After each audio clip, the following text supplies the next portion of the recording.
man. So your How are you doing, Miss page Charlotte? is amazing. I'm doing very well today. I wanted to say that your page is amazing. I've been watching some of your other interviews, the one with Rock the Diaspora, and I just really love all that you're archiving. It's so important, especially in this day and age. Thanks. And I read on, like I'm glad that you sent me your bio too. Our history, they're trying to wipe that stuff out. Right. Nah, we ain't gonna let that happen. And I like your page too, both of them. Yeah, I think I may have found you via your Black Alternative Problems page that you Right. do with your friend Mom. Oh my gosh, Worm Mama? Your Is that, mother. that Yes, yeah, they just joined as a co-admin, and I'm really excited to work with her. We're awesome. definitely going to be emphasizing Black history, continue emphasizing Black history and Black trans history, and how that kind of like melts over into the DIY scene. So I'm super happy about it.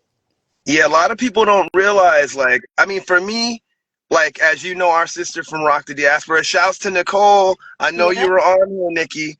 But man, I hope she comes back. But she yeah, probably like, will. it's like I'm always trying to network with anyone that I can that's in the same thing that we're all doing, and it's really cool because my grandma like taught me like history earlier on, and then like I had to find out for myself because school doesn't teach us. And I'm like 50 years old, so even back then they weren't really teaching they taught like Black history. In like basically high school was like a few paragraphs. That's it. Right. Not even a chapter. So I had to go look into people like Joel A. Rogers and cats like that, or just reading people, that have to do with my history and all that. So I really appreciate, I saw that on your affinity list that you sent me, and that's a cool thing. Um, mind if I introduce you because I know we're gonna kick it off. Absolutely. Ah, sorry, I laugh a No lot, man. worries. No People worries. are gonna start calling me Sir Laugh a lot. Insane, man. Okay. Um, Charlotte LaVeau. Your name is pronounced like that, right? Yes, it It is. rhymes, yo. Yeah. Charlotte LaVeau. It's fun when it's being announced. Man. Charlotte LaVeau, aka Final Girl, is a native of the Gulf of Mexico who is also a model, in, sorry, No worries. multi-dimensional performer, artist, also dealing with jewelry. I looked into Yes. some of that stuff too. Um, with a deep passion for horror media and also tenets of Black history. Now I have to ask you this, Okay. since you're a horror fan. Yes. And by the way, you should also add Horror Flicks and Chill.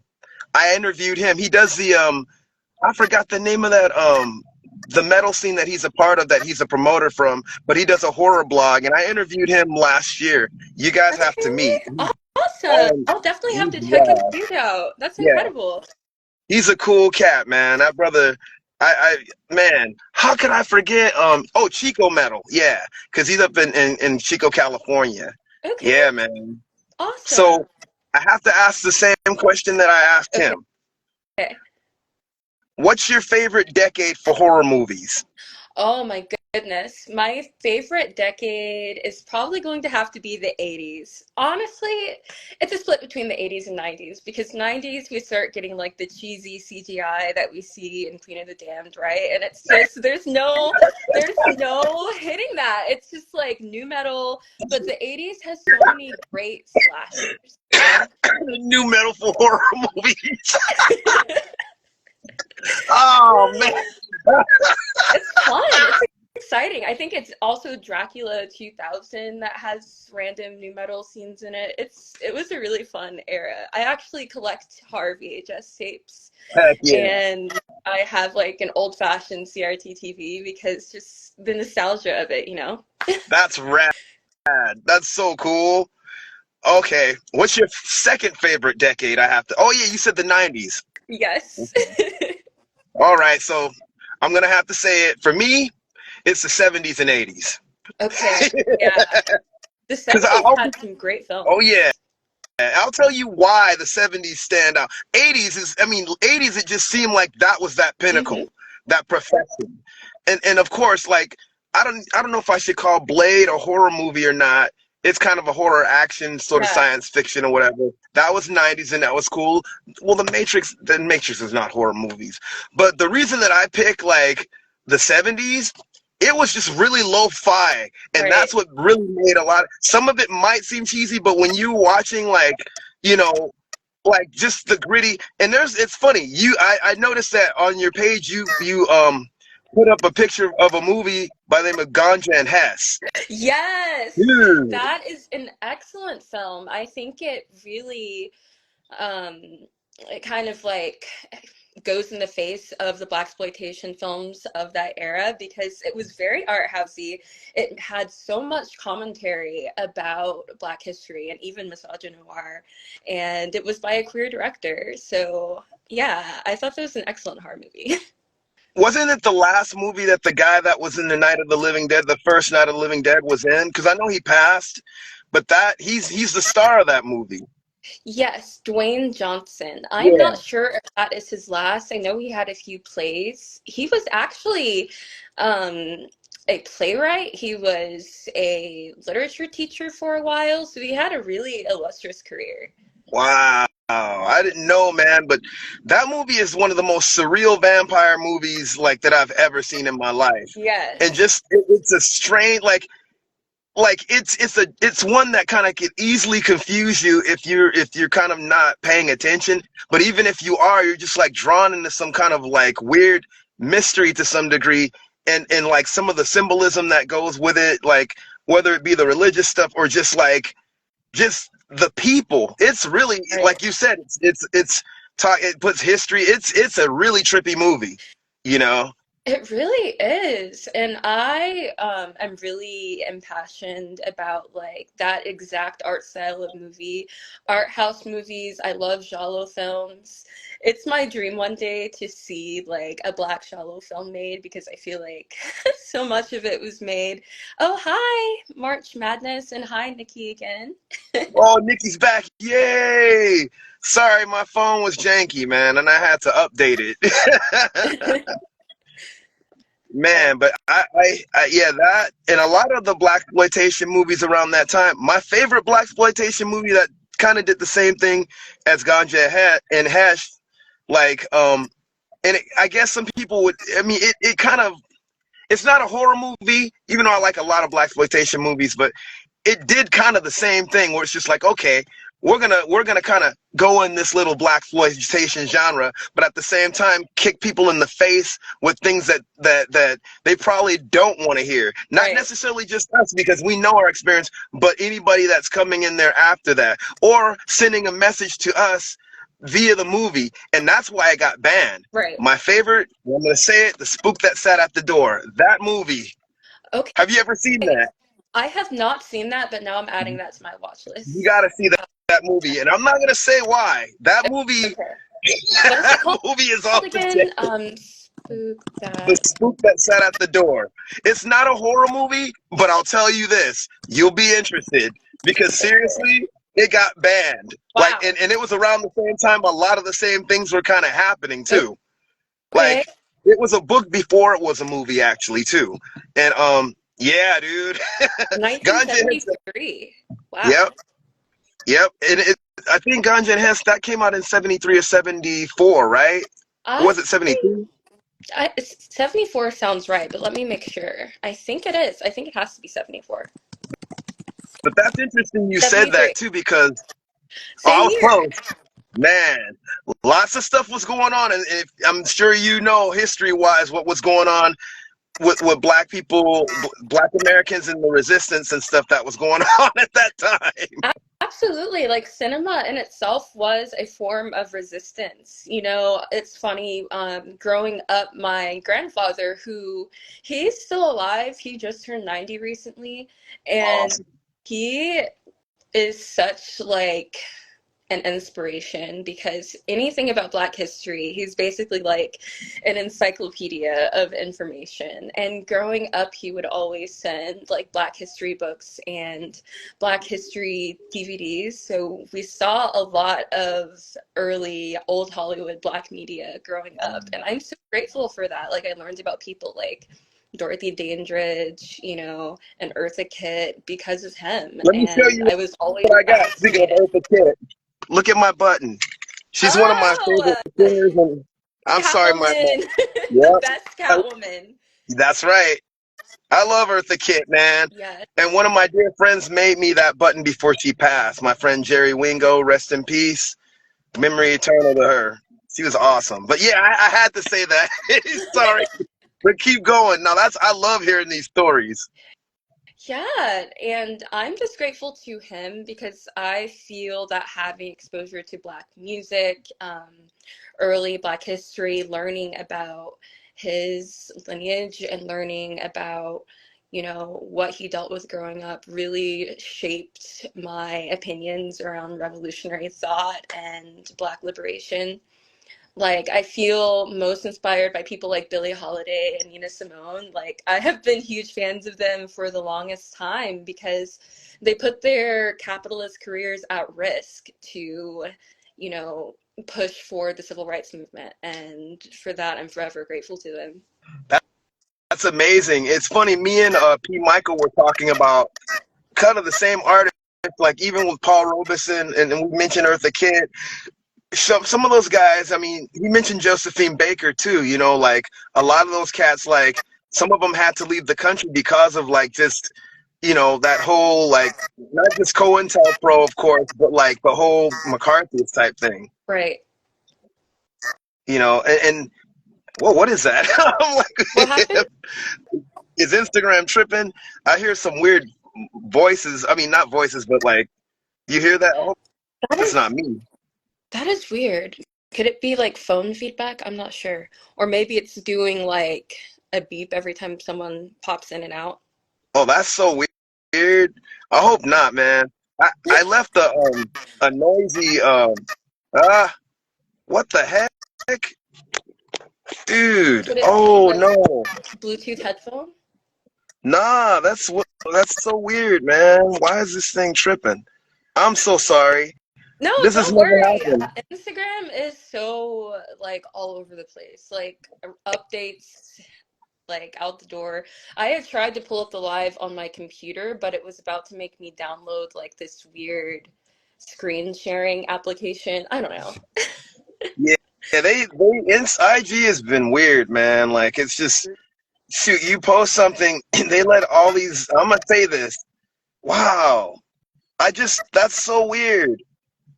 I don't understand what's going on, but we're gonna do it anyway. I don't care what these cats are trying to do. I wish But Black people had like a separate app, just a separate secret app that's like a combination of Twitter and Instagram and all the things that we need, and it's just for Black yeah, people. we gotta make one, man. And it's a trip. Like just one thing I think is interesting thinking talking about your grandfather, he's seen pretty much everything, a lot of the stuff that happened to like a lot of our people. And this is the thing that I always say. Cats are always, well, that was a long time ago. Really? Yeah, When I was sorry, when I was a kid, I met relatives, these black Native Americans that I'm related to that were born in the 1800s. Dude, I'm right. 50 years old. Dude, it wasn't a long time It ago. really And they, wasn't. oh, no, it wasn't. Your grandfather could tell you. I know he could. I mean, I know he has.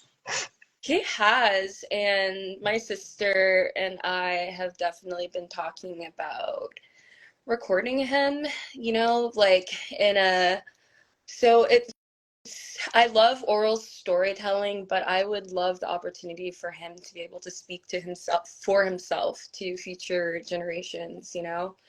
A lot of his life has been documented because he is really a film enthusiast and he taped a lot of his life, you know, a lot of his life when video recording was available about 70s on. And I'm just grateful to you know, exist in the same timeline as him and be nearing 30 and still have him in my life. Like I feel very grateful for that.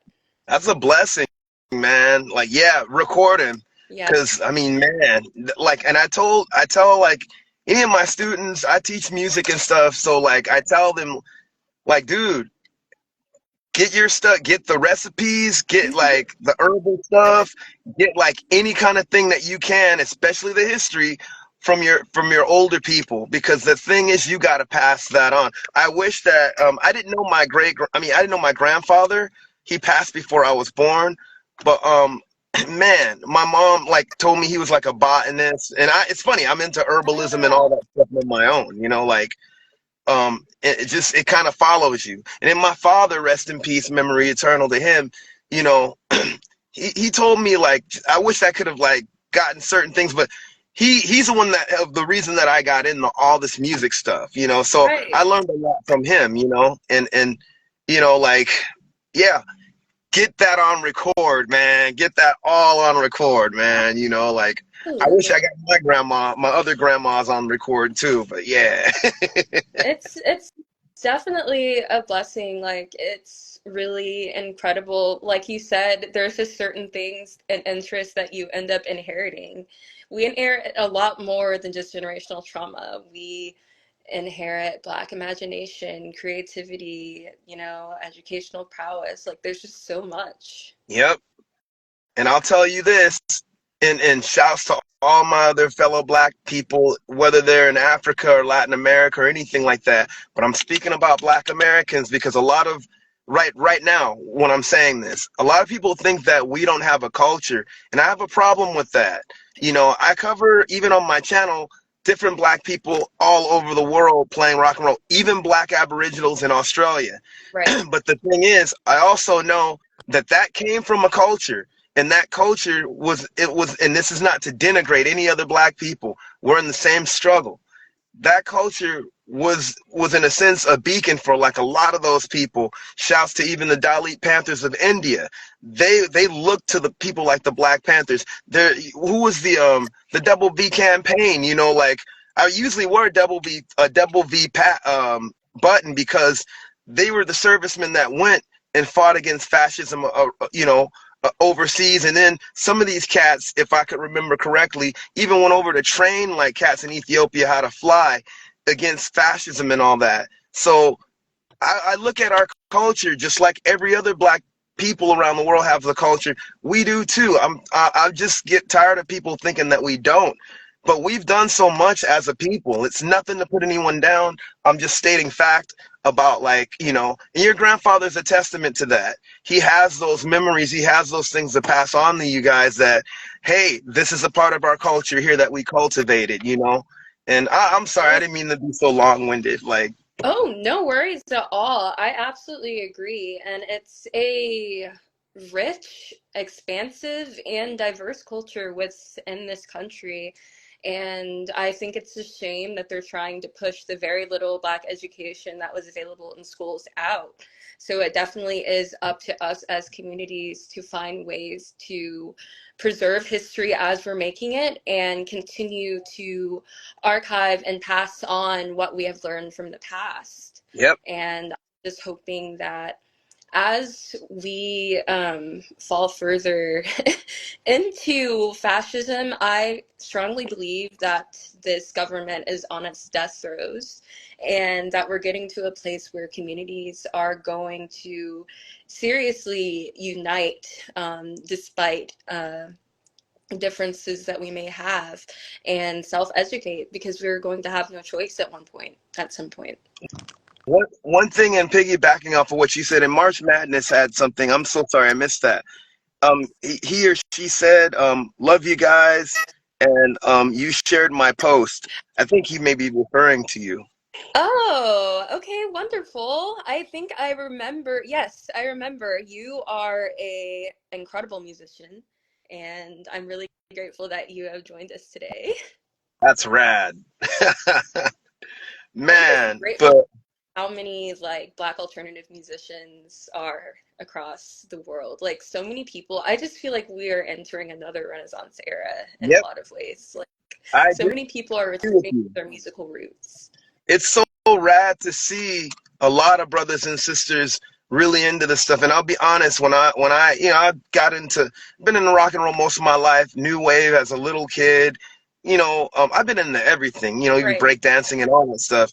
Getting into hardcore and punk and stuff as a preteen and teenager, and into progressive rock and all the other psychedelic stuff too. And it was always kind of hard to find. I'm glad that my parents were really into that stuff too. I got into the more extreme stuff like grindcore and death metal and all Right. that. But I mean, my parents took me to like my first rock and roll shows, so That's I sick. didn't have the stigma of fighting, against them saying anything about that. And but outside world and people on both sides, it's like you could easily be called the N word on one side and then called an Oreo on the other side. Exactly. And, I am grateful. I'm interested in what some of your early Afropunk experiences were. For me, Afropunk was my way of getting away from the lack of understanding of this rich and expansive culture. Wow. What do you mean by that, if you don't mind me asking? By Afropunk, Oh I no, am about like referring. this, about like your understanding the cultural part. I know what Um, Afropunk oh, is for sure.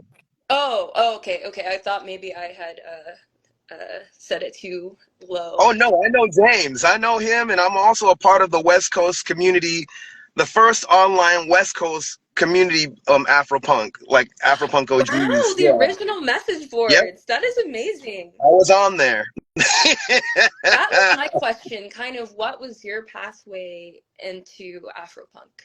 Well, Afropunk, like for me, or just punk in general, first of all, like I always dress different. I always kind of march to the beat of my own drum, and like I felt like as an artist and an artist that was in the music, and I mean, me listening to like everything from Hendrix and bands like King Crimson to like, groups like Scattered Few and Suicidal Tendencies and DRI, and an avant-garde jazz, rock, and classical music. um, I felt like punk was something that kind of helped me kind of embrace just me being different, even though I was like that anyway.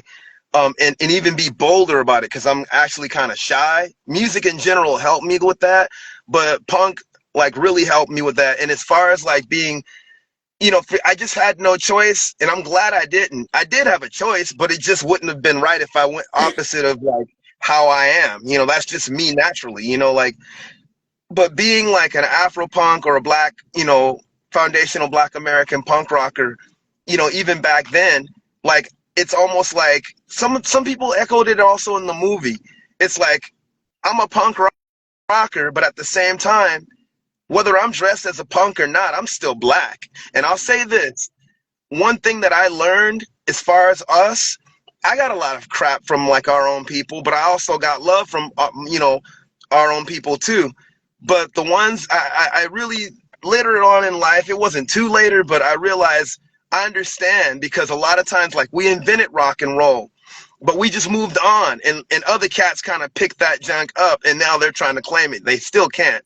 But I just feel like we're very, I think Leroy Jones, I'm gonna paraphrase what he said. We're the ultimate avant-gardist. Like we make stuff all the time and then we leave it behind. And then always making up new. David Bowie called, I think he was referring to black Americans being as the young Americans because our culture was considered a young culture. But at the same time, it's a very innovative culture. It's a culture that's so progressive to the point we not only have fought for ourselves, we fought for other people.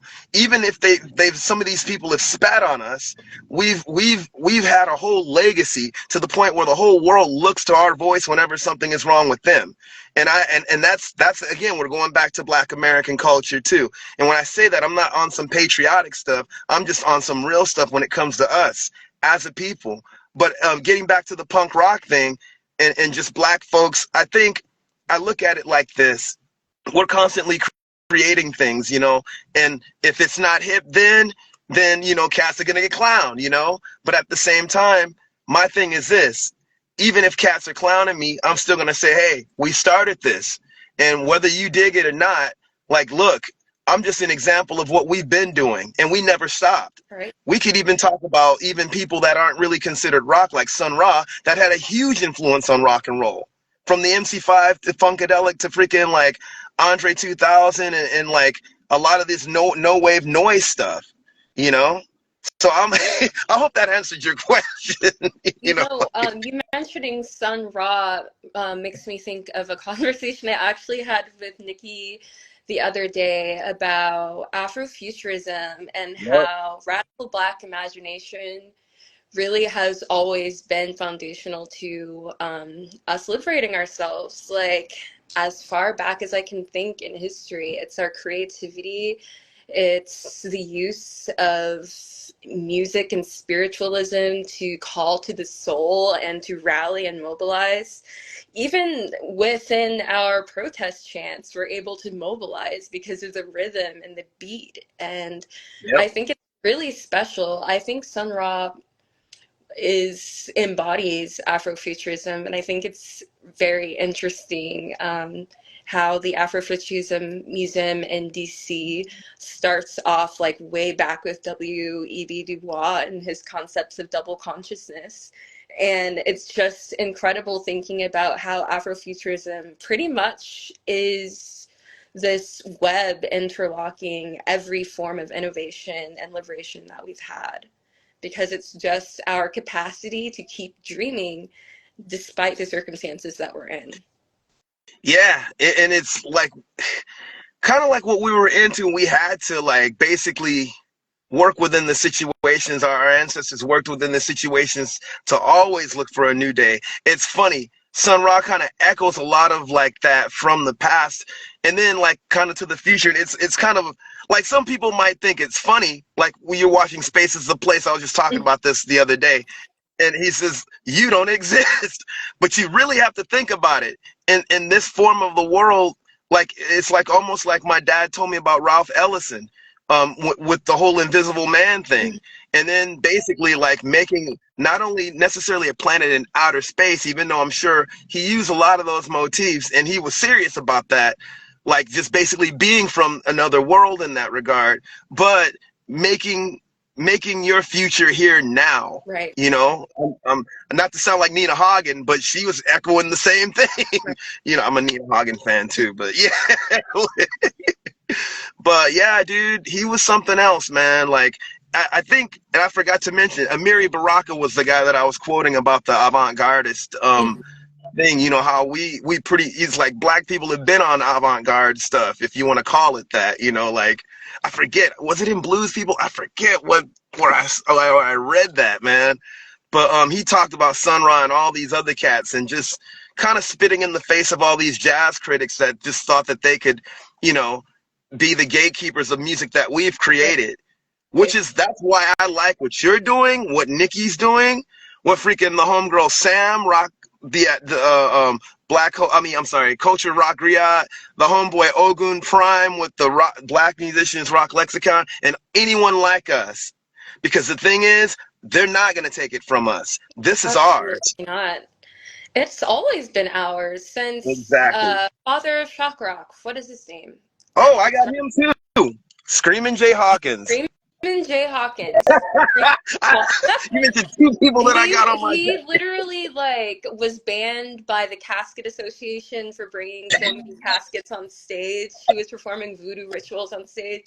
Like, that's amazing. And I kind of see that type of shock factor within alternative spaces returning, because it's just like, if these people are going to judge us, whatever, we're meant to be consumed by underground populations. It's not meant to be understood by the mainstream, and I'm happy that it's not, The funny, because then they would find some way to appropriate it and steal. yeah, they always have. I mean, like I like a lot of that when I perform too. Like I'm kind of, you know, I'm not doing the same thing as Screamin' Jay. Mine's is a little bit more whimsical, to be honest, Right. and kind of out there. Like, but people like him, Arthur Brown, who was inspired by Screamin' Jay, Screamin' Lord Sutch, and Alice Cooper. I actually had all four of them on my shirt at one Love point. Um, it. those guys, like, I mean, it all starts with Screamin' Jay. He was the one with the whole horror stick.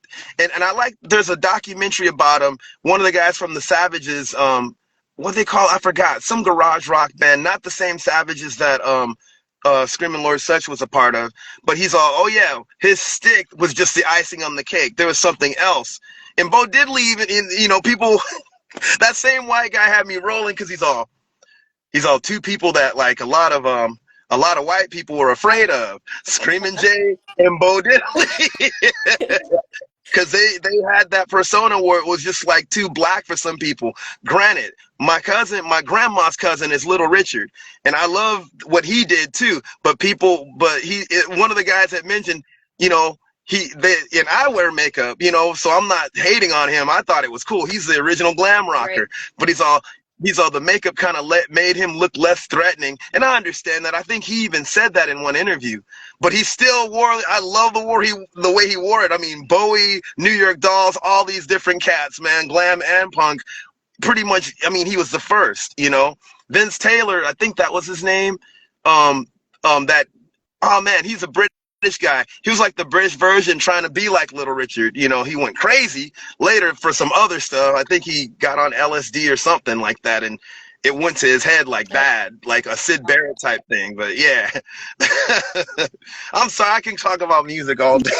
No, me too. Like, I really appreciate like the androgyny present within music of those times, which is why sometimes like the homophobia and transphobia within some Black communities really confuses me because I'm just kind of like everyone was androgynous in the 80s, in my opinion. I'll say Like this though. looking back. I I think a lot of black people get a bad rep for that because we've probably been more open to anyone like within the gay and lesbian and or LGBT community more than anyone has. I mean, even in church, you know, like some churches, you'll have like a gay, you know, like choir director and all that. And I'm not saying that that's the only space either, but people give a lot of black folks a bad rep for that. I'm not saying that cats, I mean, there's always kind of some discrimination, but I think we get a terrible rep.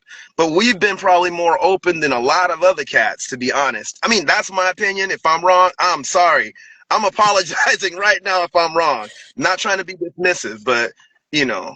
Yeah, the point is all Black Lives Matter. And, you know, my grandparents are extremely accepting, and I believe in the end, all Black lives should matter. Yeah, Like, and that is a sibling there. That is someone that we should be in community with, that we should be helping. So, yeah, that's family, no matter what. And you know, I'm like, just saying, like, I think a lot of our community, we always get troped with just being the worst at everything. I think we've actually have had more acceptance of the LGBT community than anyone else. Like, I mean, just personally, you know, like just what I've seen at least, you know, but I could understand, and it's not to be dismissive of the experiences of our brothers and sisters that have been discriminated against, even within our own community. Um, but like, I just think sometimes like a lot of people, because I always hear this, like people always, and I'm not saying you're saying this, I understand where you're coming from, you know, but people don't realize like we've been open, like even when it comes to like just certain movements, you know, the little that I know about even the Stone, what is it? How could I forget the name of Stonewall, that band? actually, the Black Panther Party was allied with Marsha P. Johnson, Yeah, and her star organization. that's the thing. People will give, like, they don't give credit where there's credit due. That all happened because of a black person within that community. Yeah, They'll always think it was just an all lives matter thing when it came to something like the Stonewall, but a black person led that. If you know, absolutely. and people don't realize that, you know, like it's just like for us, I feel like we are a little more accepting, but no disrespect to anybody if anyone hears me, and I'm not like I'm not you know trying to like basically like ignore anyone else's experiences. So if there's anyone, but I'm just saying, like, I think we've been a lot more open too. Of course, it could always be open, you know, like, but yeah, let me know if I'm, you know, I'm cool. But I hope you got what I'm saying with that. No, I totally understand where you're coming from. I think community wide, there needs to be an improvement among, I would say, family acceptance, because unfortunately, there are so many kids that end up without like a blood family and then end up making a family of their own. And frankly, that is the punk scene, the black punk scene is what kept me safe, because I've met people from so many different generations and I've been able to build a family of my own, you know? And it's just like mutually beautiful. I'm really grateful for these spaces because I feel like I've met people from every walk of life. Like I have met non-American black punks, and it's just incredible how broadly these counterculture movements have spread across the world, and I'm grateful for it because, you know, the misfits, there's a place for us. Yep. I know firsthand, like I'm a misfit, and I had a cousin who was trans, so I mean, I loved him. I had an uncle. My uncle was gay, so I mean, my family, like, we were accepting. I was definitely accepting both of them, and there's no hate or anything like that. So for That's me, the way it that's should what be. I'm talking about. You know, That's um, beautiful. yeah. Unfortunately, they both passed. Rest in peace, memory eternal to both of them. You Rest in know, peace to them. But I'm really yeah, glad man. they had a supportive family structure. Like that is so important and so critical for these times that we're coming into. Yeah, I just, man. And that's why I think with what we're doing community wise, as far as like our place in rock and roll, is something that, like, I'm kind of, I don't want to seem like I'm a militant, but I guess, no, I'm just like passionate about it. Like, I think it's very important when it comes to like just, um how could I say it? Like our place. Yes. I'm not gonna be having our stuff appropriated and people not giving props. Like, that's where I'm coming from, even with this whole platform. I even see it happening within other genres like hip hop. I see that being heavily appropriated, not just the culture, but the fashion, our AAVE, just all parts of it. And I find that concerning. But as people are seeing that happen, it's a great time to mention, hey, rock and roll is originally black.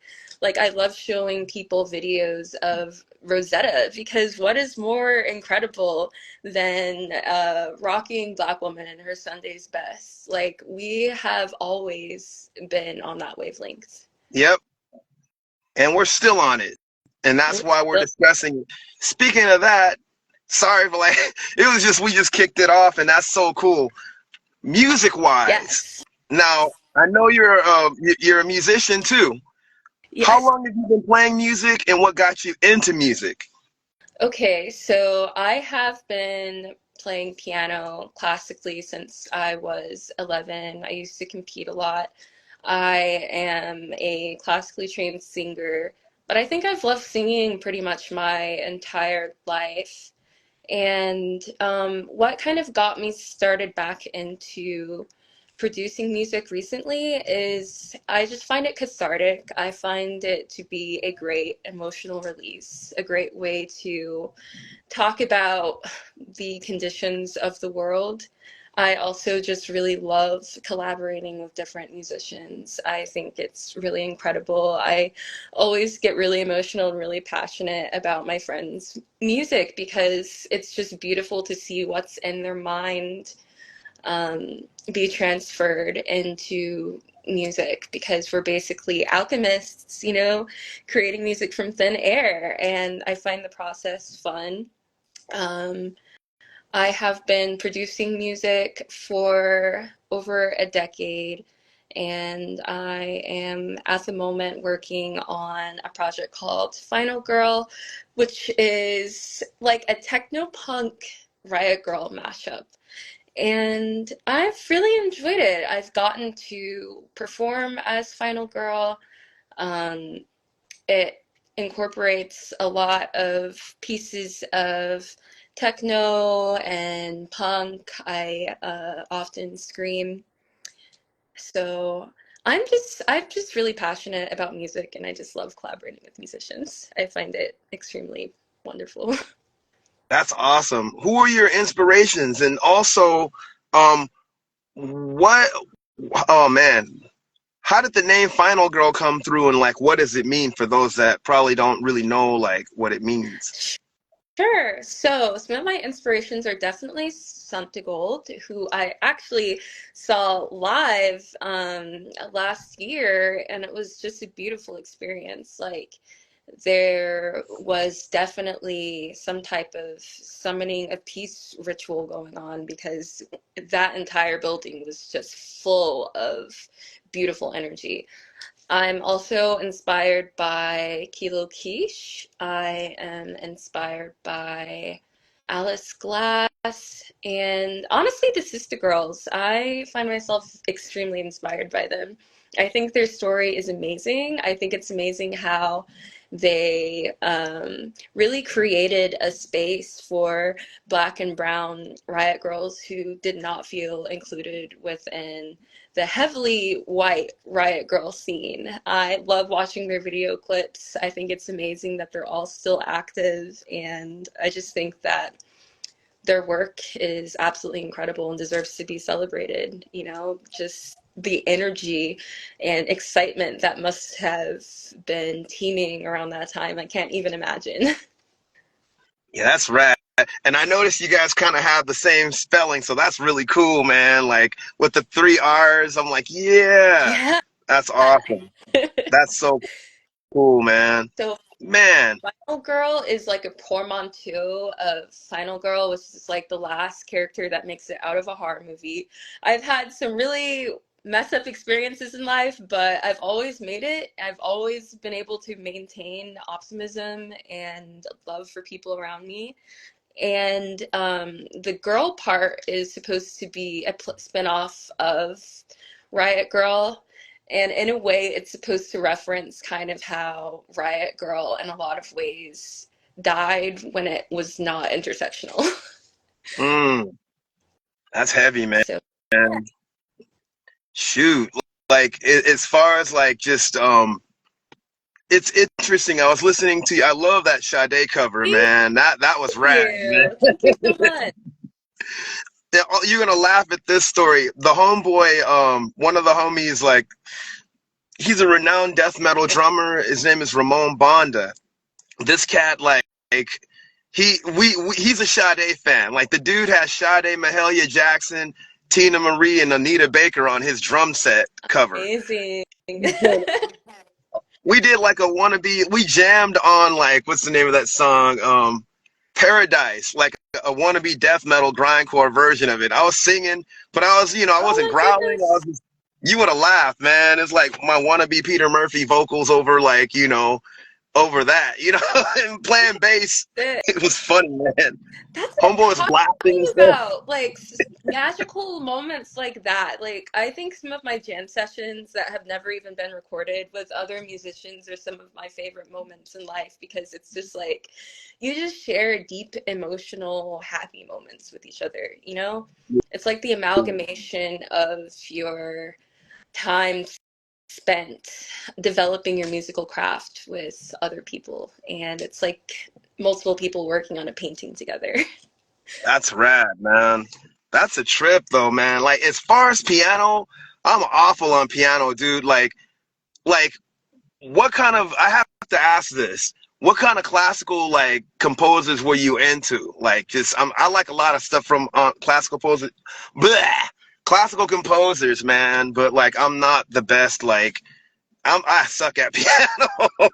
Who I are your will favorites? ask after answering your question what are your favorite instruments. But when I was a kid, I really enjoyed Eric Satie, who is a French composer, and he had a lot of, um, I think they were called gymnopedies and multiple of Nocian that I learned. And they were just like, I'm neurodivergent, so I felt like they were my favorite stimming pieces because they're just so orderly in a way and easy to read while it sounds complicated.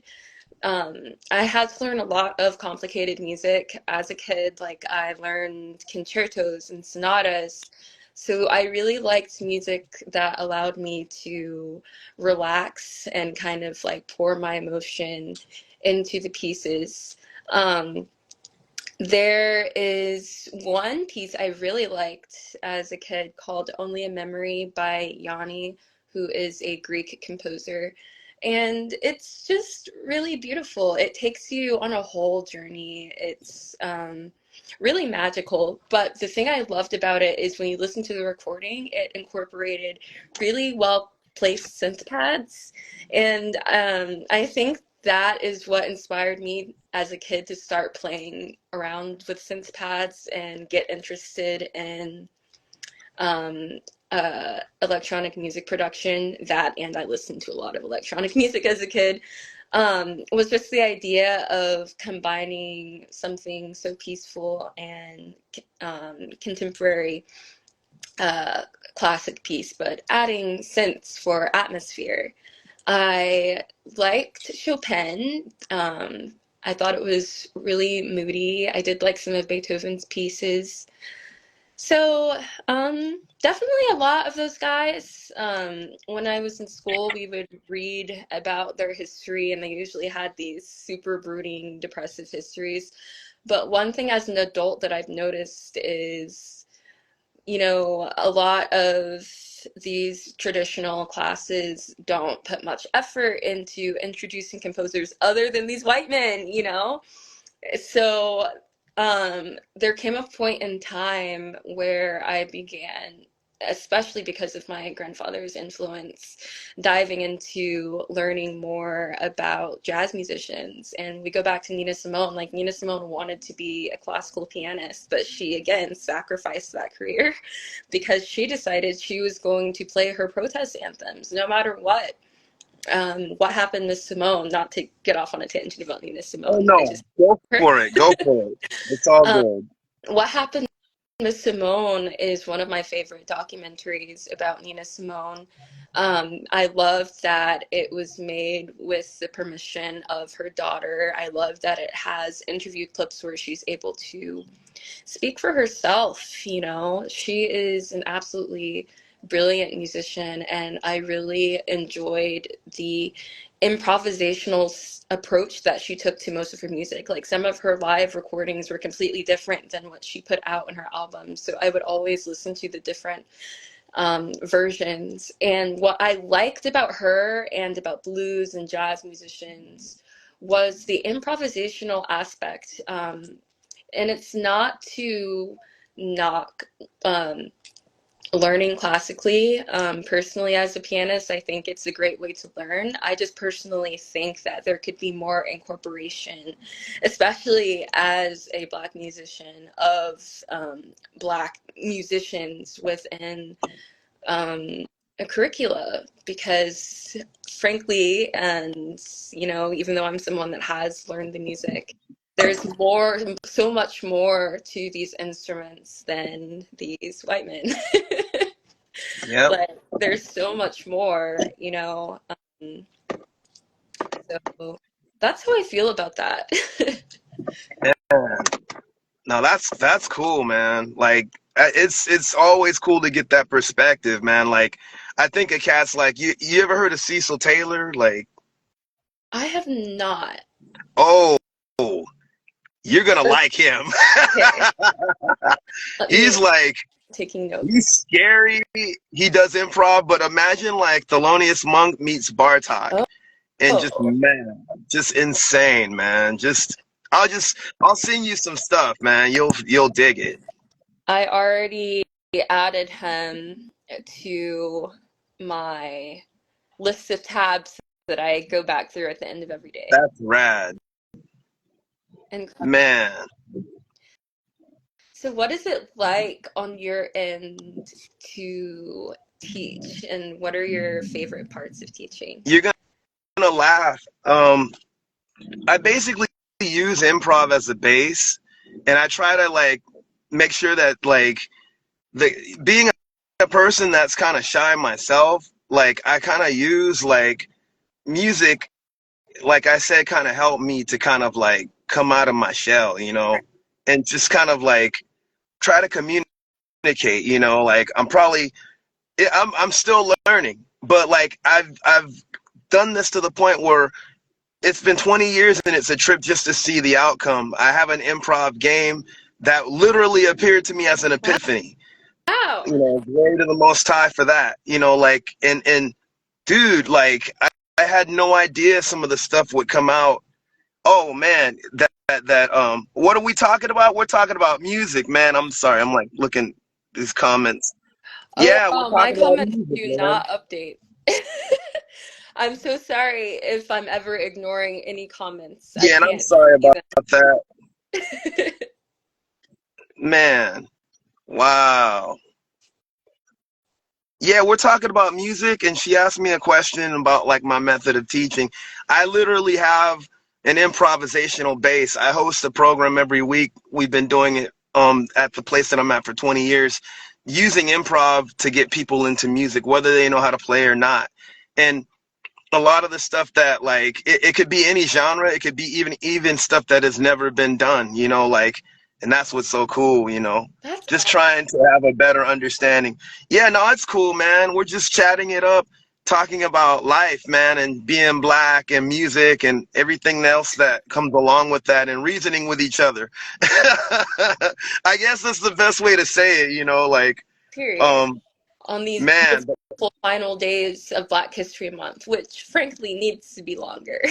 Well, you know how it is. It's our life, and we're always going to celebrate it. That's why I'm glad you have that black alternative space on your page. It's really cool. Like you, Nicole, Sam, like, and anyone else that like, you know even the ones that probably are not necessarily focused on us, but they're still out there. People like Metal and Coffee. Right. I forget who's the goth chick that you had the interview with. I forgot her name, but Uh, her as well. are you talking about, let me, I think I know what you mean.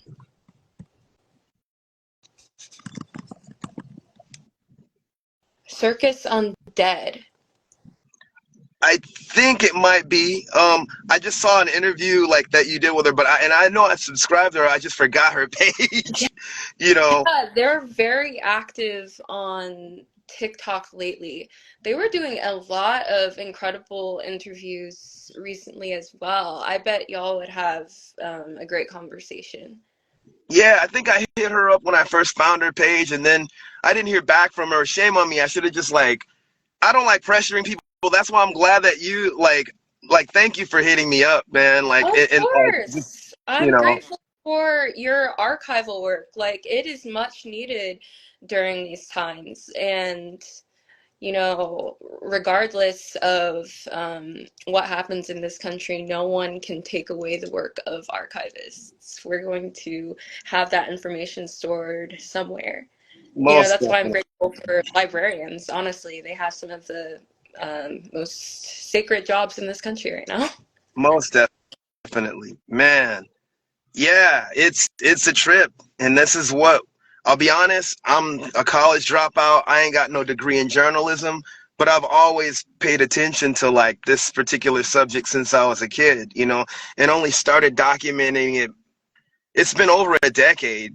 I don't even know when I started, to be honest. So I'm glad that you even dig it. I'm probably not the most polished interviewer.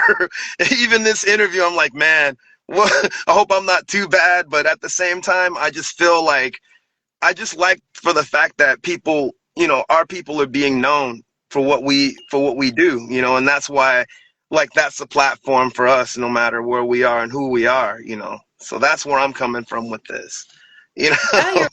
your work is historic and important, and it's appreciated. And you're right, we have to create these types of spaces for ourselves. Like, I remember sometimes I will see news reports that are like, "Oh, Rock and Roll Hall of Fame just now put this super influential Black rocker in the Hall of Fame like 60 years later." And I'm like, that seems really Yeah, performative. Why did it take you that long? that's so bad. Yeah, Rosetta Tharpe should have been in. She should have been the first. Yeah. That's just fun. Man. So what are you working on now musically, if you don't mind me asking? Right now, actually, I am working on a collaboration with the artist Stacks. They are a rapper, and I spent a lot of time listening to Memphis rap, like 3 6 Mafia, I saw that cover. I'm and like, I dude. am actually developing that song out further with her right now, and I'm really excited to release it soon. She is rapping over it, and I don't know, I just like really enjoy doing deep dives of different types of trap and electronic music and trying to recreate it on my own because it's good practice for me, and it's really fun to um, go back and do a deep dive into the history of some of these groups like horror, core rap, and so many of these early hip hop artists are using a lot of the same techniques that we see used today. And it would really benefit people to know about the history of some of these production techniques. Oh yeah, and even like it's funny. Um, some of your stuff even kind of harkens back to like it reminds me of people. They kind of have this revisionist history of punk rock where it's just all three chords, but there's groups like Chrome, there's groups like Throbbing Gristle, there's groups like like all these minimal wave bands, and you have that vibe. That's punk rock too to me. Like I'm just Yeah. like, oh, this is a trip, and even like kind of like oh my gosh, like man, all these avant-garde sort of like imagine Liquid Sky, like that movie Liquid Sky, but darker. And you have a good range, dude. Your voice, I'm hearing you sing, but then you're that growl. I'm like, dude. So Thank have you done you. like death metal or black metal stuff too? Thank you so much. I appreciate it. I am grateful to have been taught how to scream without shredding my voice up. You And got again, that is because of skills. these spaces. It's just like I am always happy to share knowledge. Other people are always happy to share knowledge. Heck, I will share software, anything. It's just like we're all DIYing our way through the apocalypse. Real talk, And that's what keeps us man. alive and breathing and happy. Like, in between work and all of the ups and downs of life, music is always there. And there's always people um, that are passionate about it to talk to. And I always enjoy like listening to my friends' new releases and kind of getting a first insight on what's going on in their lives lately, you know? Yeah, man. It's really cool, man. Like just whew, that's the thing, man. It could easily be overwhelming. That's the thing. Like for me, when I see or hear, like, even if I'm listening to the older stuff, I'm like, dude, like I've studied songs, bro. Like I was the guy that would like flip the channel from back to forward and like be tripping out, Right. man. Like, what the heck, dude? What is this guy doing over here in the corner? Like, what the heck? Yeah.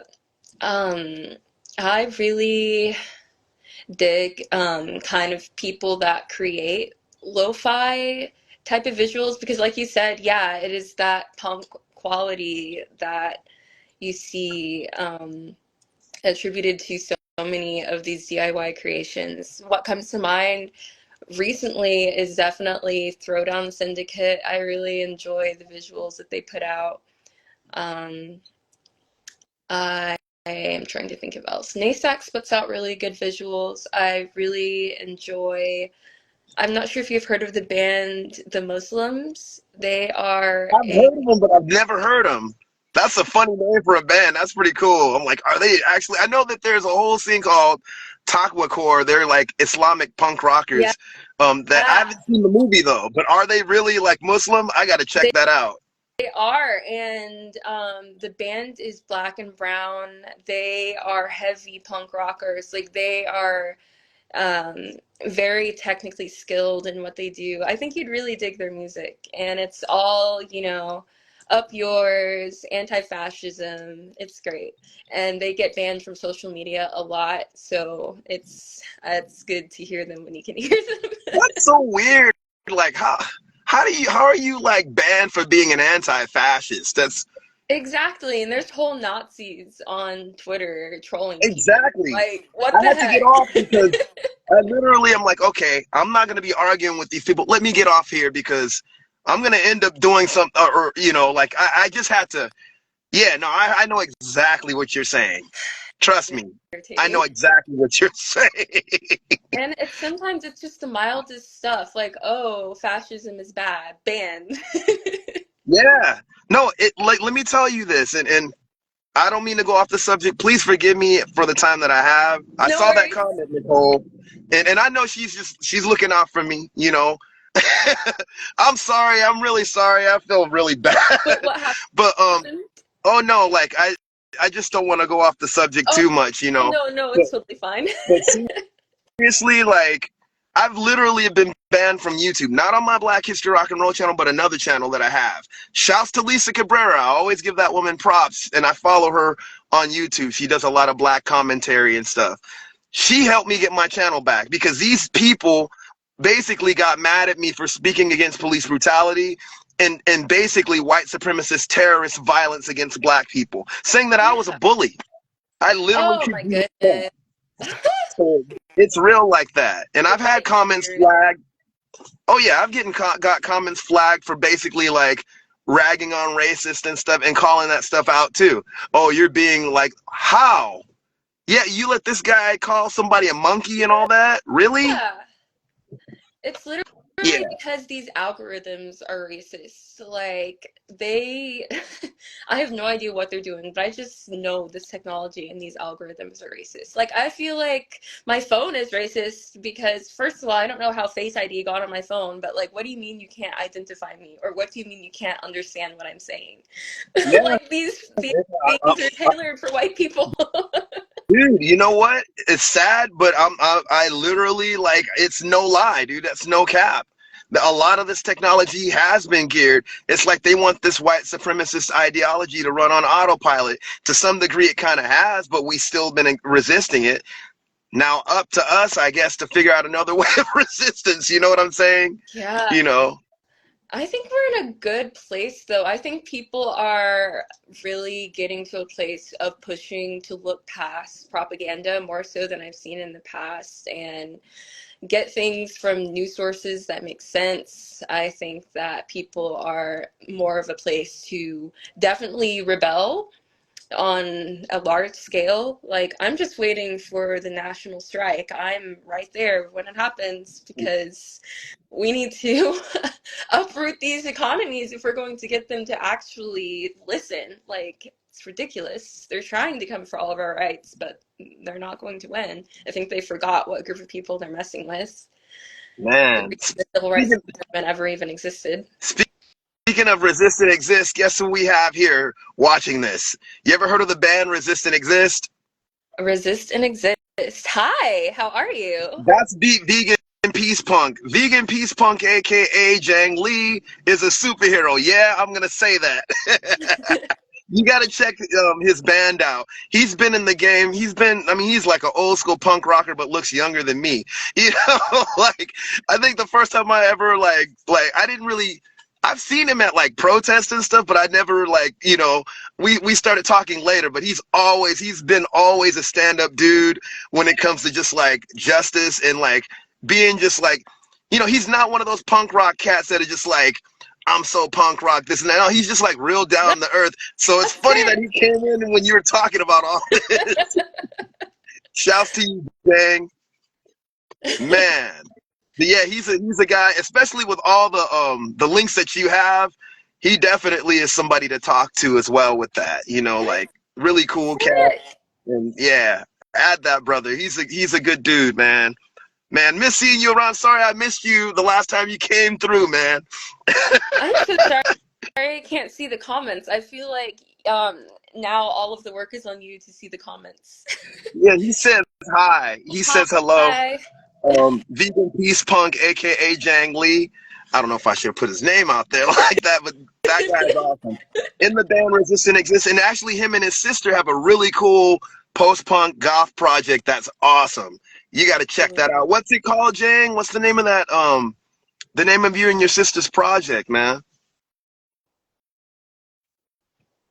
My words be getting the cats like 3 years later and stuff on here. Man. There's a lot of great Black goth artists. Like, I really want to see Light Asylum live one day. I think that would be incredible. I love Scary Black. I love um, Anastasia's band up in DC, Cemetery Sex. I Yeah, think I've that been they're trying to get her really on here too, but I've tried to get her, but I guess she's busy. I'm like this. I've already asked. I'll just wait. If she's into it, she'll, rock with me. If not, it's cool. But I like what she's doing. I like her voice, her stage presence, and everything, man. It's really cool. Especially, I was into all that stuff too. I still am, like, you know, um, some of my stuff is a little different, but it has that influence, yeah. like that kind of goth post-punk influence. They put Um, out an incredible cover of Boy Harsher's Pain recently. I know that they're holding events called Slings and Arrows. I don't know. I love um, live events. I think I love planning them. I just love the energy of all gathering to support other musicians. It's beautiful. heck yeah, man. Yeah, I dig that too, man. I don't get out to as much as them as I like to, but I mean, well, heck, I went to see Secret Chiefs, my homeboy. Like, man, dude, my friend Trey Spruance is in that band. That's a good band if you never heard them. They're awesome. Yeah. Um, oh my gosh, you had something else come to mind that I wanted to tell you about. It's kicking me in the head. Oh my gosh. Oh, speaking of goth musicians, check out the interview that I did with Raymondo Oh, from Death Cult. awesome. Will I'll do. send it to you. I'll send it to you because that guy. I'm so glad I got that interview. I thought he got deported, but it's so rad because just it's cool to hear like just how that stuff was coming into vogue back then in like the late 70s and just his part in that. Like I'm like Yeah, honestly, that makes me think of how Pure Hell is still around. I think that there was like, I think they performed out in San Francisco last summer, and um, I believe Mafa Hardcore had put on some type of huge fest around the Black Punk Now book up in Brooklyn, and they performed, and I just think it's so cool. Like, they're still around. I think that's incredible. yeah, those guys are amazing, man. And I'm glad that they're getting a lot of love, like, like more. And there needs to be even more. Like Pure Hell is awesome, man. Like shoot, like I'm trying to get Lenny Still on here Yes. one of these days. And we actually interviewed Tex Mosley, who actually wrote the song No Rules with him. Tex is actually in a band called the Neverland Ranch Davidians, and you got to check them out too, man. Like that's why I like this whole community, because it's like everybody's like back when I was coming up, dude, like it was hard to find brothers and sisters that were into this stuff, but even the ones that we knew, it's just like now this social media thing is bringing us all together. Oh, It's that cool. brought to mind another band a friend of mine created called Grave Rituals. You might be interested Huh. in their music. And another New Orleans based goth, Killbilly, which I think is the coolest name ever. Like, That's a yes, sick heck name. yeah. I don't know. I just see Black people reclaiming like all parts of goth music, because even if we go all the way back to Bela Lugosi's Dead, that was based off of Jamaican music. Mm, Like, goth music yep, would not exist duh, without Jamaican music. So it yep. still traces back to Black people, always. I'll tell you this, and it's funny. A goth DJ, just to piggyback off of what you're saying, this goth DJ, and I'm not gonna mention his name, was all like, man, you can't be switching it up like that, because all the stuff that I post, like you're posting punk, funk, and all this, and I'm like, dude, all the stuff that influenced your scene is on that. All Yeah. these bands were post-punk bands. They played funk, they played jazz, they freaking played like reggae, like you're saying. Bauhaus is a total example of that. Yeah. You know, like, people don't. I mean, dude, post-punk was not Lily White, bro. Like, Exactly. It did not really have one specific yeah, structure. And I think a lot of those white bands really were influenced by ska and reggae, yep. especially over in England, but never really gave the shout out that they really should have.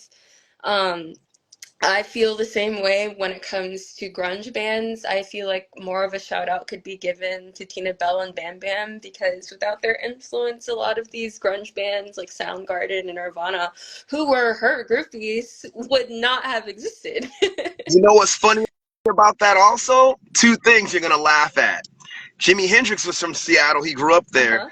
Also, check this out. Um, that the band the Sonics. No, it wasn't the Sonics. The Kingsmen. Well, the Sonics were from up there too, but the Kingsmen. They covered that Louie Louie song that was originally by that one brother. How could I forget the brother's name?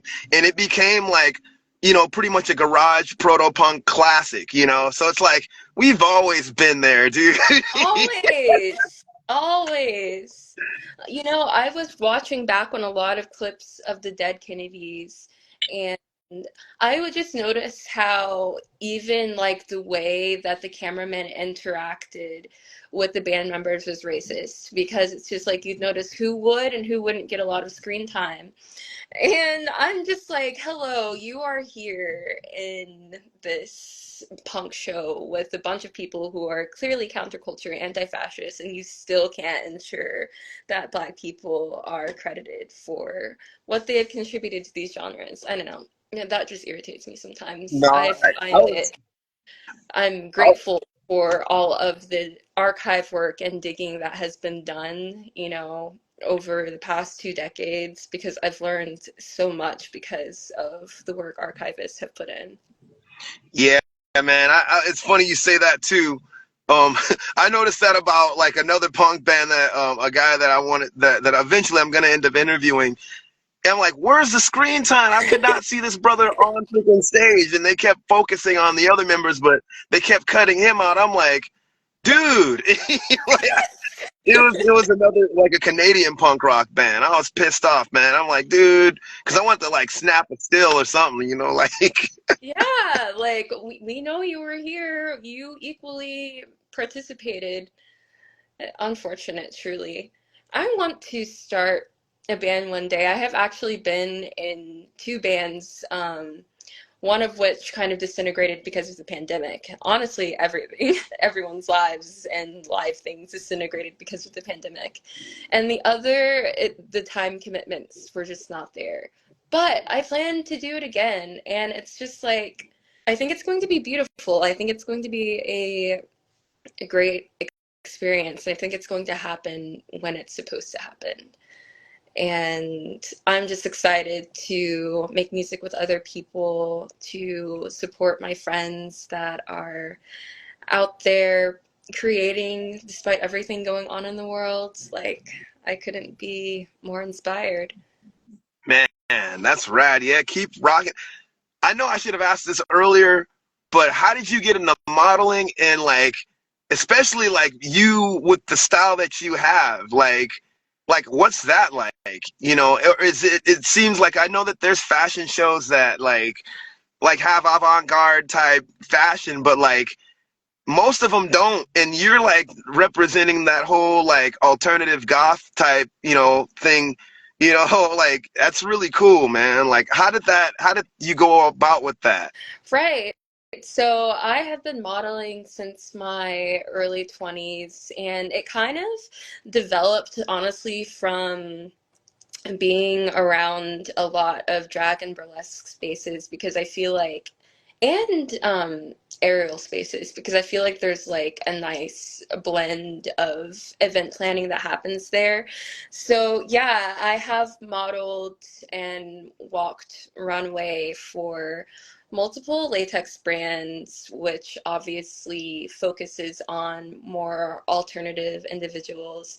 And from shows like that and experiences like that, I feel that I have been able to connect with more alternative brands. Social media has definitely helped with that. I also use modeling platforms like Caviar to connect with people, and I also just audition and just put myself out there as I am. And I recently auditioned for Dallas Fashion Week. I am really hoping for the best there because the networking could be a lot of fun. And if not, I will just continue with my alternative clothing shoots, and I'm okay with that. But we will see what happens.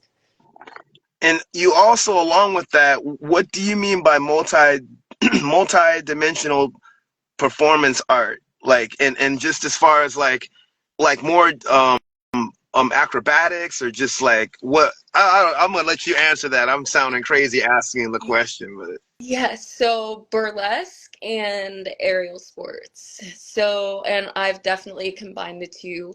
I often make my own costumes or DIY my own costumes. I really love those spaces because I feel they come with like a lot of, I don't know, diverse characters, I would say, because you have to, develop your whole persona before getting on stage. And I am grateful to have had many experiences um, like that in Florida and Texas because I've been able to interact with so many amazing people who are like incredibly talented. And when it comes to burlesque, I tend to lean more over into horror inspiration because I really like horror-based burlesque. I actually, um, one of my favorite performances was definitely in Austin. I learned a song in Russian for the piece by this band called Ice Peak. Ice Peak is actually labeled terrorists in Russia because they actually protest against the government, and they are extremely anti-fascist.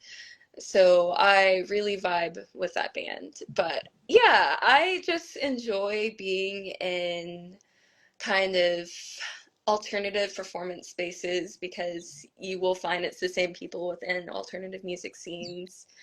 And I enjoy all parts of like costume creation, of preparing for different themes.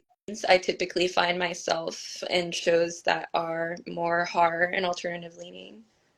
that's rad, man. It reminds me of what's Vampira, like, cause she was wasn't she a dancer? I always forget her name. She has like a Syrian name, Nuri something. Mila Nurmi, Yeah, yes. man, must go now, Yeah, dude. Thanks for coming out, bro. Like, seriously, man. I want her to hear that project you and your sister did, Jang. Man, thanks a lot, bro. He's a good dude, I'm man. Kid definitely you going not. to give that a listen if you could send it over to me. That's amazing. Most definitely, I man. always love learning about new goth artists. Man, that's so cool, man. Well, I know it's getting late where you are, and I know it's been a while. I really appreciate you. Sorry for like if I kind of went on a rant No, or no anything, like worries. This was great, and I learned a lot from you, and I think that you are doing an amazing thing by keeping this archive going because we need this during these times, and you're just setting a standard for how we should be preserving Black history. So thank you for all that you do. well, we're in this together, man. It's all hands on deck. What you're doing too, with what's oh man, let me make sure with Warm Mama, shouts to her as well. With what you both are doing with your page, Black Alternative Problems. By the way, what made you have that? I'm just curious, like what gave you that title? I was just angry about a lot of things, and it started off with me posting like um memes about being irritated about white majority alternative spaces, and white people trying to claim that rock and goth and punk is theirs when it is absolutely not. So it started as a page that was intended to like actually like discuss the various problems of being a Black alternative person, but it's kind of expanded into history and features. It'll probably say that because why not? Like the cover photo is like this from this goth woman from a Nollywood movie just looking irritated, That's you know, because it's how I hilarious. feel sometimes. Wait, what movie was that? Nollywood is comedy. That stuff is hilarious. I Like don't remember the name of the movie, but she is very popular online because of her incredible goth style. I will send you, when I find the name, I will send it to you. But it's just funny because she's just like, ugh, irritated, but here I am, goth. that's so cool, man. I digs, man. I digs. Yeah, the Nollywood stuff be having me rolling. That's like the TV novellas, like it's like so dramatic like that, you know? It's just Yes. And the CG, I think it's great. I've seen on braiding shops, I've seen the movies, and I'm just like all invested in what's going on. stuff is comedy, man. It's hella dramatic too. Like, and I just like, yeah, that stuff is comedy, man. Yeah, Oh, man. one last fast fact because you mentioned Vampira. So the person to replace Vampira was supposed to be an Afro-Cuban woman. Her name was Lilith Solana. Yeah, so we were supposed to have a Black Vampira, and Mila Nurmi pushed for her to be brought on as the new Vampira, but they wouldn't agree, and she ended up suing them, and she had to keep the Vampire name. And that is how they created Elvira, because the network was going to make. So Elvira was like ultimately Wow. like a rip off of Vampira. So I always feel some type of way because we could have had a Black Vampira, but you know we have Blackula.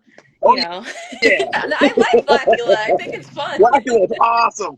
Yo, okay, that Scream Blackula Scream Black that movie's, dude. That's some of that stuff be having me rolling though, dude. Like, yo, the scariest part of the first Blackula is that hospital scene. I don't care what anyone. That woman's just booking for that guy at the phone booth. Remember? I And she's don't like, remember. I remember how great the wigs looked. Like I was just obsessed with the afro hair. Like they said, okay, we are on point. It was one of the VHSs my grandfather sent to me, and that was just something I remembered. I just remembered that it looked like he was wearing like powder on his face, yeah. and the wigs were like beautiful. Wasn't one of them having a rainbow wig? I swore I What? remember that. I I remember thought a I red remember curly one one. had a wig, and they were still like, And I you think know, like, there was a lady from Good Times in there. I think like one of the sisters in Good Times was in the first movie. that's crazy, man. Yo, you just brought another movie to mind, Sugar Hill. Sugar Hill. Dude, those zombies are, Sugar Hill. Okay, I'm gonna watch this. yo, the zombies on that are scarier than the first zombie Oh movie. my That's the goodness. look at their eyes, bro. Like, I'm looking forward to watching at this. See, I've been so able to add things to my watch list today. I'm really happy. I'll tell you, like I like the '70s and '80s, and the '70s was just really low-fi, which made it even creepier. Especially with black exploitation was like movie Abby. That movie was messed up, bro. Like it was like the Black Exorcist, Oh my goodness. some crazy stuff. There's and oh, Doctor Dr. Jekyll and Mr. White. You ever see that with Bernie Casey? I have not. Dude.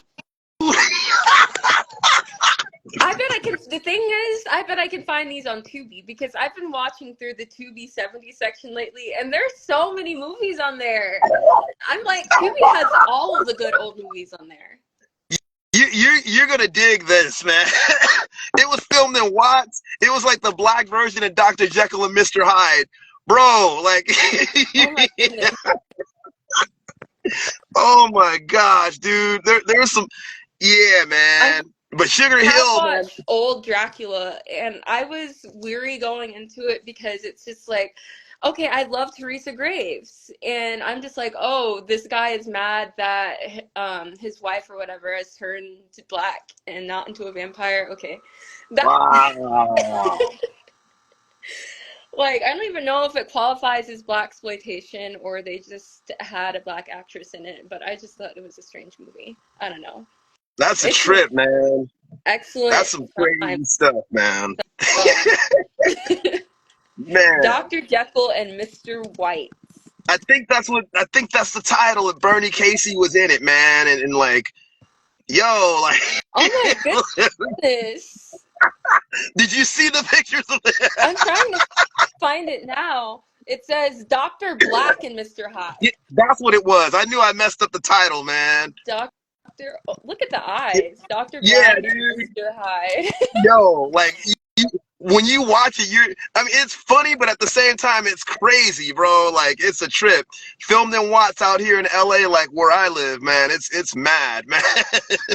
Wow. Okay. I'm gonna have to watch some of these tonight. He's Dr. Henry Pride. He develops a serum that's supposed to regenerate dying liver cells, and he accidentally turns himself into an albino monster. Yeah, Oh my goodness. it's crazy. He was all on the Watts Towers and everything, man. It was mad, man. Like, yeah, you're gonna trip out on that. Yo, are there any black werewolf movies? That's one thing. I think on Underworld there was I was one, but like, about to say Underworld has a black man that's a werewolf. Hmm. That's a good question. There should be. Like, I would like to see a black Frankenstein and Bride of Frankenstein. That would be yo, nice. there was one. Look up another Really? black exploitation. I forgot what it was called. Blackenstein. Blackenstein! Oh, No did cap. you ever watch Yo. what is it? It's a movie that just recently came out, and it was a bunch of friends that were playing this board game in a house, and they had to guess different black movies or else they're going to die. I That's think it's called The crazy. No, Blackening. I'd never seen that. It's called The Blackening. It's pretty good. It's pretty funny. It came out in 2022. That's crazy, man. Wow. We just need to get back into making more all-black horror movies and then throw some new metal in there because I think that's one of the things that makes a good horror movie. That's why I love Queen of the Damned because it has Aaliyah, it has new metal, and it has black people. Yeah, wasn't HIM like a part of that soundtrack? I think so.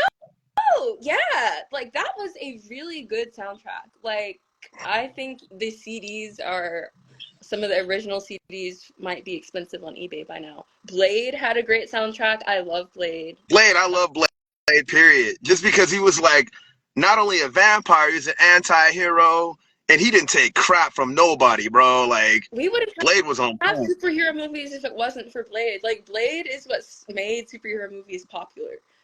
Oh yeah, definitely, man. Super cool. You ever thought about making any of the films by any chance? I want to. I've always wanted to make a black giallo film. I think that would be really, really cool. And it's just like, I feel like one day a bunch of us creatives are going to get together and we're going to make all of our dreams happen on film, and it'll be great. Man. And it'll be without the exploitation of these giant film companies. Hey, that's what we are, I think, even now, man, with all this weird gatekeeping they're doing. You know, it's on us, you know. Yeah. And I mean, trip out. I mean, at least we have all of the Jordan Peele horror movies Oh yeah, through Monkey Paw Productions. Like, I liked Us a lot. yeah. Get Out was good too. Get Out was really good. I was really tripped out on that. I'm like, dude, this is like, because I don't really go to the movies like that, but this was like me watching something like, you know, the Birds or some Hitchcock type stuff, you know, with the way that they were coming off, you know, like I was like, dang, dude, there's some great writing. I mean, for comedians too, you know, like homeboy like really got down, you know, like. It was Man, chilling. I liked Nope. I liked the atmosphere of Nope. I really liked the brother sister camaraderie going on there. Like, I'm excited to see what other films they come out with, honestly. man, I still haven't seen Nope. I gotta see that. I haven't seen it yet. It's definitely worth it. I won't say anything that spoils it. It's just it has a very odd atmosphere, but it's a beautiful movie. Very, very um cinematographically well done, I think. Like it's expansive, I think. Man, what's up, Militia? We have Militia, my name, aka Militia Vox, in the house. Hi, how are you? Man, as you know, she's an amazing vocalist too. Yes. Both of you guys should meet because both of you guys rock madness, man. It's so cool. Oh man, I had the honor of interviewing her as well. You know, it was really cool, man. Amazing. Man, so cool, man. Mad cool. It's so rad. Like all you guys are doing so many good things, you know. As far as like, I mean, you work with Killstar too. I mean, like, man. I mean, it's just cool just to see us out there, no matter what. But we're still representing. You know, it's all good, man. Absolutely. It's all about Black culture. It's all about uplifting Black people and our history. And it's going to be like that 24/7, whether they like it or not. That's We're right. here. That's right. As Ice-T said, we're here and we ain't going We're not nowhere. going We're moving right anywhere. next door to you. There goes the neighborhood. I mean, I see us in NASCAR. We all up in everything and everything. Pickleball, it doesn't matter. We're going to be all up and through the system. That's right. Which reminds me, tell us about camo. I didn't know, like, you mentioned something interesting about camo gear. That was So, interesting. in my opinion, I think camouflage is for Black country people, and I know that Republicans think it's theirs, but it's just not. I've just been around so many Black country people that be rocking camo, and I didn't know that people associated that with white people. So I just felt like setting That's the funny. record straight. I always associated it with just like, I mean, at first time I seen cats wearing that was like in the 80s, but a lot of punk rockers and thrashers, whether they're black, white, or whatever, were wearing them. Cats, like, they better not try to gatekeep that, man, because I know No, brothers, it's even not death metal theirs. brothers be rocking that stuff. Like, you know, the homie, yeah. Dude, I've seen black punk rockers rock a lot. That's a punk rock like thrash metal thing, big time. You Absolutely. know? The camo slouch pants, like yeah, it's always been that way. Man, we got Musavier in the house. What's up, bro? Hello, Mad cat. how are you? Thanks for joining us. Yes, I man. What a trip, man. Well, shoot. Um, so here's the thing. I know we've been on. I want to thank you for just being patient with like, you know, all the madness, you know, and also like just I know it's late over there in Texas and stuff, man. You said DTW. What is that? Is that Dallas, Texas? What is it? DFW, Dallas Fort Worth. It's Oh, like kind word. kind of like the region. I was like, what the heck is this? We had another Texan who was the first black glam rock star, Bevis Griffin, and Yes. he's done a lot. He's from well, he's originally from LA, but he did a lot of that stuff in Austin, like going back to the '70s. So you're like the second Texan that I had That's on here. sick. It's funny, I've only been a Texan for 2 years and I'm about to not be a Texan, but I've enjoyed it while I was here. I've been able Wow, to go to and see multiple live shows because a lot of amazing musicians stop through here, which is really cool. Um, I've seen Santa Gold, I've seen Baby Mother, who is an incredible rapper. I've seen The Cure, which is amazing. that's awesome. I've seen them. Yeah, it was a really nice show, and met a lot of great people, and there were so many Black people there, so I was happy. I went there by myself, and I left with friends. So That's rad. That's how it's supposed to be, man. exactly. Hey, good looking black people. Well, Masavia, you're one of them, homie. Like, man, I'm trying to look cool. I got the bald head, but you know what? You look cool, and you're sporting the pins that go along with the conversation. Like you got a Screamin' Jay Hawkin pin going. That's it. That's funny you mentioned both like Screaming Jay and Eartha Kitt, man. I'm like, thanks, yo. Like I was laughing so hard, man, my freaking hat fell off, but you know, man. Well, check it out. We're gonna wrap it All up, man. Like right, sounds even great. even without a turntable and a mic, you know what I'm saying? Pun intended on the wrap it up. That was a lame joke. Grandfather joke. I'm not a grandfather, but yeah, that's it. Speaking of grandfather, do you know any Gullah? Because I remember reading, like, finding that out about you. I do not know any Gullah, but I do own a Gullah New Testament Bible. What? And yes, my That's grandfather awesome. is actually preserved in the Gullah Museum and Avery Institute in South Carolina. Wow. Um, yeah, his history is all over Charleston, South Carolina. His name is carved in a church out there. And he's a magician, so it's like he is an incredible person. I'm grateful that his history has been archived, and I'm grateful for all that I've been able to learn from him. That's rad, man. That's them roots. Yeah. I have some of those roots on my mom's side too, you know, so it's like Gullah Geechee roots, you know, her people, South Carolina and Georgia. So it's like it's Awesome. crazy. And then the Seminole thing along with that. It's a trip, man. She has a lot of different roots, you know, like Yeah. all black roots, you know. Yeah. Yeah. Man. That's But that's rad about your grandfather, man. Like if you can send me, I'd like to learn more about him. And that's rad, Yeah, man. Like, yeah. absolutely. I will definitely send you more about him. He's an amazing person. I'm really grateful for him. I can talk about him for like ever, but I don't want to keep you on. I just want to say that I'm very appreciative to you for having me on and for all of the incredible interviews that you have been doing throughout Black History Month. I want to wish you a happy Black History Month. Thank you. It's an honor. Like seriously, thanks for your patience. Thanks for reasoning. You know, we're both reasoning together just to make sure everything's cool. And I really appreciate it. You know, and just it was cool, man. Mad cool. Yeah, So super cool to meet you and talk with you. Thank you so much for your time. I'll tell you this though, we got to get one thing from you. Well, a few things. Okay, Your links, even okay, Cash App if you have that, but also a word of wisdom. We always ask that. okay. Let's see. Word of wisdom. Try, if you absolutely can, to start your day off with gratitude. No matter what's going on, there's something to be grateful for. I'm grateful for my friends and my family. I'm grateful to have a stable roof over my head. There's just so much to be grateful for, even when the world seems like it's on fire, you know? And yeah, I will put my Bandcamp, my collaboration with Naystax will be out within the next few weeks, and I'm really excited. It's something really different. It is Memphis inspired.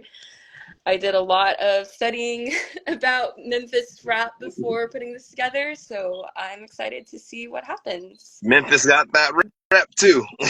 Yeah, seriously. Like, Oh, there are so many hubs of Black music history in the United States. And, one other thing about the Afrofuturism Museum, here is another word of wisdom. Whoever can, see the Afrofuturism Museum in DC because it is inspiring. Um, it definitely embodies something that I deeply believe, which is that radical Black imagination is the key to our liberation, and it encompasses all parts of Black culture. But yes, that's see awesome. the museum if you can. Musavier one was asking. I'm sorry, I just saw this. Was asking about your ankh and what did he say? What does it mean for her to wear it? He was curious about what it means to you to wear your ankh. For me, wearing it is representative of lately, I have been trying to reclaim a few symbols that I feel were appropriated by goth culture, so that's my main reason for wearing it. And I thought, okay, on a public forum, might as well, because I see a lot of white people wearing it. But for me, it is representative of a larger connection with African spirituality and deeper understanding of my connection with my ancestors, and kind of like a worry charm, like something I can fidget with when I'm feeling anxious. So, a form of reclamation and a form of connection with African spirituality. Word. Any other questions, M. Musavier? And yes, and if you have a Cash App, let Cass know too, because we don't mind. Like, I appreciate if everyone donates to Worm Mother, if they would like to. Worm Mother's Cash App is linked in the post where I just announced that they are the new co-moderator, which I'm super excited about. I know that they have possible needs at the moment, so yes. right on, right on. Well, man, oh man, oh man. Thanks a lot, Charlo. Really appreciate like you coming out and rocking out with us. And again, sorry for like the bumps and or anything that like I did that was just dumb. Like, and also the technical difficulties. And No thank you for that. worries. And I'm sorry for putting down on the calendar a whole day early. My deepest apologies. No, it's all cool. I'm just glad. I'm like, I've had a few people cancel, so for me, it's no thing if cats needed to, like, and I put them on the flyer. Like, I've had a few people cancel, but I know it's life. But Yeah. I'm glad that you were able to do it. Yeah. No hard feelings if you need to. Everybody has their thing, like, and I get it. Like it's life. Like we all have. But I'm glad you were able to do Yeah, it. So absolutely. It's been very enlightening speaking with you, and I am really hoping that you and everyone who listens and everyone in the chat that I can't see has a very wonderful night and a great Black History Month. thanks, man. Black history of Alrighty. rock and roll. Black history of rock and roll. Black history of rock and roll. Black Peace History and Rock. blessing. Besame abo wa woman feskadusa hadom like I mean. Keep rocking madness. Have a good one. Rock on. See you later. Have a great night. Yeah, Bye. yeah.